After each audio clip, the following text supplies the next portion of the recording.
The one movie Kevin Costner will always regret. I wish I was a better actor.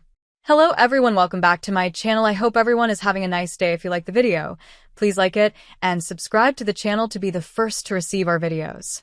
Between 1987 and 1991, Kevin Costner cemented his status in Hollywood as a leading man with a run of hit movies that included No Way Out, Bull Durham, Field of Dreams, Dances with Wolves, Robin Hood, Prince of Thieves, and JFK. During that period, he went from rookie status to Oscar-winning actor and director, which is incredible when you think it all happened in the space of only 4 years. Costner's ascent to the top arguably began with another film in 1987, though one which he has fond memories of, but in hindsight regrets his inexperience at the time he landed the role. Costner has always been honest about how green he was when he first made his way out to Hollywood in the early 80s from his native Linwood, California. He had been inspired to pursue acting by a chance encounter with Richard Burton on a plane in '78 and wound up driving his truck out to Los Angeles, without much of a plan of how to make it in the movie business. He told The Independent, "No one gave me a chance. I certainly didn't know how it worked." Costner confessed to parking by a phone booth on La Brea or Sunset Boulevard and sleeping in his truck overnight because he just wanted to stay near the business. "I knew I needed to come into Hollywood every day. I just didn't know where to go," he chuckled.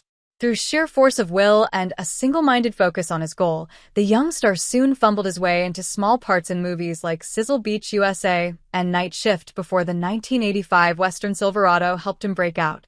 By the time he found himself cast as legendary federal agent Elliot Ness in Brian De Palma's Prohibition epic The Untouchables, though, Costner had only starred as the lead in a handful of small movies. Suddenly, he found himself leading a big-budget crime movie opposite legends of the game like Sean Connery and Robert De Niro, but he still wasn't overly confident in his acting bona fides.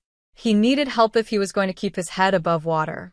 Thankfully, in 2024, Costner revealed that Connery, who starred in the film as Ness' tough-as-nails Chicago cop mentor, James Malone, took him under his wing. He told GQ, "He always called me Mr. Ness. Mr. Ness, can I talk to you?" He smiled. "We became friends." Costner recalled that Connery was particularly helpful when he struggled with some of his scenes opposite De Niro, who had been given license to chew the scenery with reckless abandon as the terrifying gangster Al Capone. "My character was very straight arrow, and Robert was able to jump off the page," Costner explained in 2017. "I was trying to survive with my straight arrow language against someone who was throwing a level of street language at me that had a level of improv to it. So, it was hard for me to survive in some of those scenes, and Sean talked to me a little bit about it." In his own head, Costner was sure that this inexperience with high-level Hollywood acting would make someone like Connery think less of him. Thankfully, this wasn't the case at all, and Costner explained, "He was good to me. And I learned a lot because my eyes were open." Ultimately, Costner mused, "I wish I was a better actor when I did The Untouchables, but I was where I was at." Ultimately, Costner may have had a false impression of the limitations of his acting because his performance in The Untouchables is always cited as one of his best.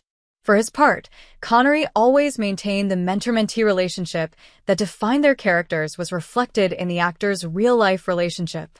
It was obvious how much their time together meant to Costner when he paid tribute after Connery's death in 2020 by saying, "He was the biggest star that I ever worked with, and I will be forever grateful to be linked with him on film."